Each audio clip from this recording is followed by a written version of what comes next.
Salut les baigneurs. Nous allons débuter une série d'épisodes consacrés aux accessoires de la natation. Je serai accompagné de Malcolm de la chaîne Apprentissage Natation. Malcolm? Ouais, salut Antoine et salut à tous les baigneurs. Et salut aux petits baigneurs aussi. Ouais, petit mais costaud. Hey coach, ça me rend jaloux qu'il y ait une autre guest star que moi dans l'émission. Tu n'as plus qu'à te tenir à carreau. Te voilà avec deux coachs désormais. Quelle chance tu as en même temps, n'est-ce pas Malcolm?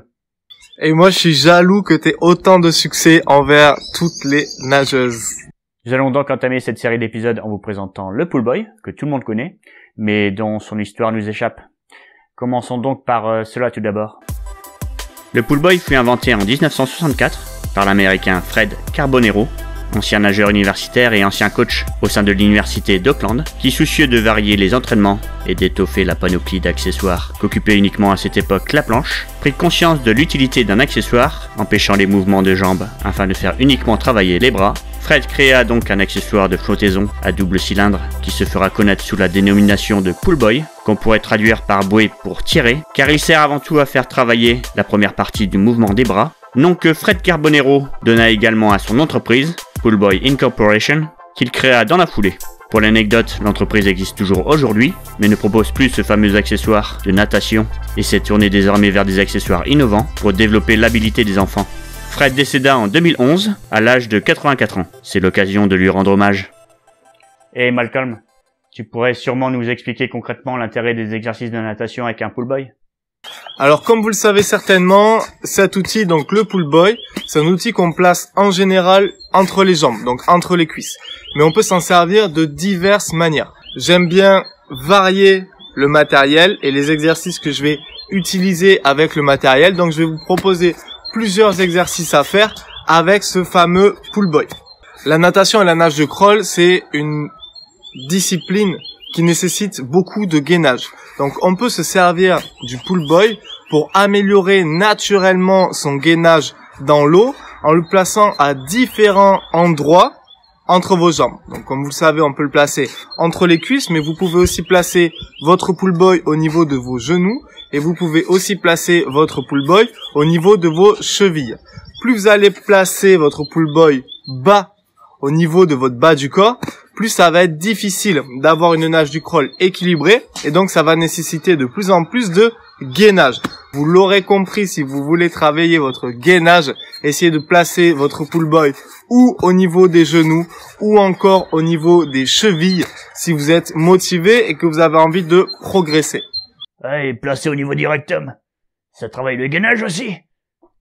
Il faut dire aussi que l'aspect du pool boy a bien évolué depuis sa création. On n'en est plus à ces deux cylindres reliés à deux cordons, mais à une forme unique, bien solide et bien entendu toujours aussi flottant. Dis Malcolm, si on se faisait un concours des pool boys les plus insolites? Des pool boys,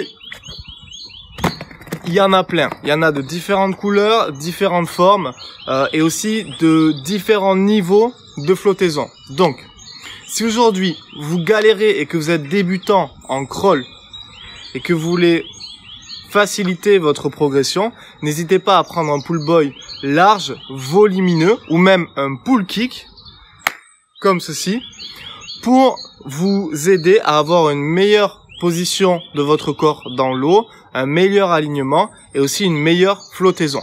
En revanche, si aujourd'hui vous avez un niveau avancé en natation, si aujourd'hui toi qui regardes la vidéo tu as un niveau avancé en natation, tu peux te servir d'un pool boy plus petit, moins volumineux, ce qui va te permettre de travailler davantage ton inertie, de travailler vraiment tes bras de manière isolée et en gardant simplement une petite flottaison au niveau des jambes. Mais voilà, le pool boy qui va quand même te permettre de garder les jambes serrées. Le pool boy, c'est un matériel qui va principalement servir à isoler ton travail de bras en crawl ou même dans d'autres nages par rapport à ton mouvement des jambes. Donc l'idée, c'est vraiment de travailler uniquement les bras, ok, et de placer cet objet de flottaison entre tes jambes, ce qui va permettre à tes jambes de rester à la surface avec une bonne flottaison, mais aussi de garder les jambes serrées, de ne pas t'en servir et comme je te disais précédemment, te servir uniquement de tes bras pour travailler cette partie de ton corps de manière isolée. Merci beaucoup pour tes infos. Regarde ce que j'ai dégoté de mon côté comme pool boy insolite. Le pool boy clé anglaise, le pool arc-en-ciel, le pool crochet, le pool orienté parisien, le pool toy boy, le pool ricain, le pool à poignée, le pool incurvé, le pool torpille, le pool Batman, le pool soirée techno, et sans oublier le pool boy éco-responsable, produit en France qui dit au revoir au plastique et bonjour au liège, proposé par la marque Nage, créée par l'ancienne championne d'Europe Esther Baron, qui n'est autre que la petite sœur spirituelle de Laure Manodou. Mais ça, j'en reparlerai dans une prochaine vidéo. Ouais, c'est marrant. Ce pool boy, il a la même apparence que mon bouchon de bouteille. Oui, gros bêta, si tu avais suivi ce que j'ai expliqué, tu aurais su que c'est un pool boy en liège, comme le bouchon de ton pinard. À Liège? En Belgique? Mais on n'est pas plus bière que pinard là-bas? Aussi, si tu veux, le baigneur, on peut remplir carrément la piscine de pinard, comme tu dis, de vin rouge, et comme ça, tu pourras t'éclater autant physiquement que mentalement dans ta piscine. Ouais, tu me prends par les sentiments, dit Doc Malcolm. Ouais, il commence à me plaire, ce garçon. Aussi, quelque chose qui est très intéressant à savoir, et peu de nageurs sont au courant, sur un pool boy, t'as deux côtés. Donc, t'as, en général, un côté plus gros que l'autre, plus volumineux que l'autre. Et une question qui revient régulièrement, c'est est-ce que je dois mettre le côté plus gros en bas, c'est-à-dire vers le fond du bassin, ou en haut, c'est-à-dire vers le plafond. L'idée d'un pool boy, c'est de faire en sorte que tes jambes flottent et aussi d'isoler ton mouvement des jambes de ton mouvement des bras. Bon, on est d'accord. Mais si tu veux que tes jambes flottent, il va falloir que tu places la partie la plus volumineuse vers le bas. Comme ça va pousser tes jambes vers le haut, ça va faciliter ta pratique avec le pool boy et tu vas être moins à même de perdre ton pool boy. Donc, rappelle-toi de ça quand tu utilises un pool boy et s'il y a une partie moins volumineuse que l'autre, tu mets la grosse partie vers le bas, au fond, en face du bassin. Et Antoine, est-ce que tu as entendu parler des nouvelles modes de pool boy en natation? Oui, en effet, j'ai entendu parler d'un truc dernièrement. La marque suédoise Colting aurait inventé le swim pants, un espèce de short maillot de bain en néoprène qui permet d'attacher les cuisses ensemble et d'empêcher les mouvements de jambes. On aurait dans ce cas plus besoin de pool boy, ce short ferait désormais l'affaire. Et j'attends de voir ça car il manque la flottabilité dans cette affaire. Du moins ce short de bain pourrait déjà remplacer l'élastique qu'on se met aux chevilles.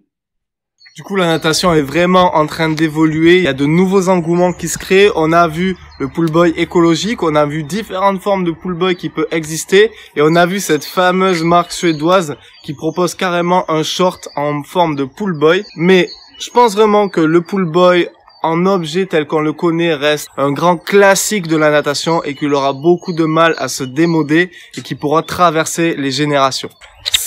Ça reste un outil indispensable à garder dans votre sac de piscine et au bord des bassins si vous voulez vraiment progresser en natation. N'est-ce pas, le petit baigneur? Ouais, attention. Costaud, le petit baigneur, comme tu dis. Et rien ne vaut une petite démonstration. Donc pour cette vidéo sur ta chaîne Antoine, j'ai décidé d'enfiler moi-même le maillot de bain et de montrer à tous les baigneurs un petit exercice qui pourrait vous plaire et vous aider à progresser.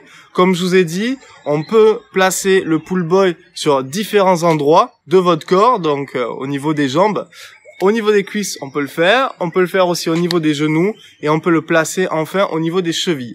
L'idée, ça va être de tester ces trois axes de placement de votre pool boy et de garder une bonne rotation de corps en crawl. C'est un exercice que vous pourrez essayer et dites-nous en commentaire si vous allez essayer ce genre d'exercice. Malcolm en slip. Attention les filles.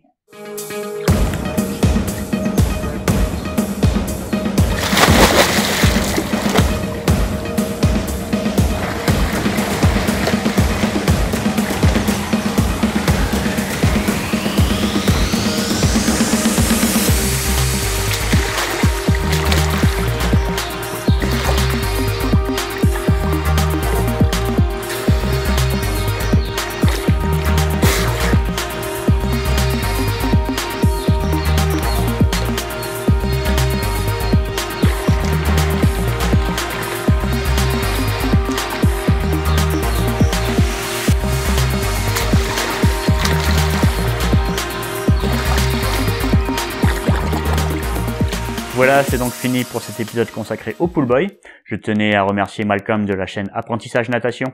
Si vous ne la connaissez pas encore, je vous invite à la découvrir. C'est une bonne chaîne de coaching avec l'accent du Sud. Ravi d'avoir participé à cette vidéo et ravi de pouvoir partager une vidéo avec Antoine et le baigneur et aussi avec toute cette communauté de Salut les baigneurs. Ciao ciao les gars, à bientôt, bye. Quant à moi, je vous laisse. Je m'en vais remplacer tout le matériel en plastique par du matériel en liège. Il faut bien penser aux ours polaires.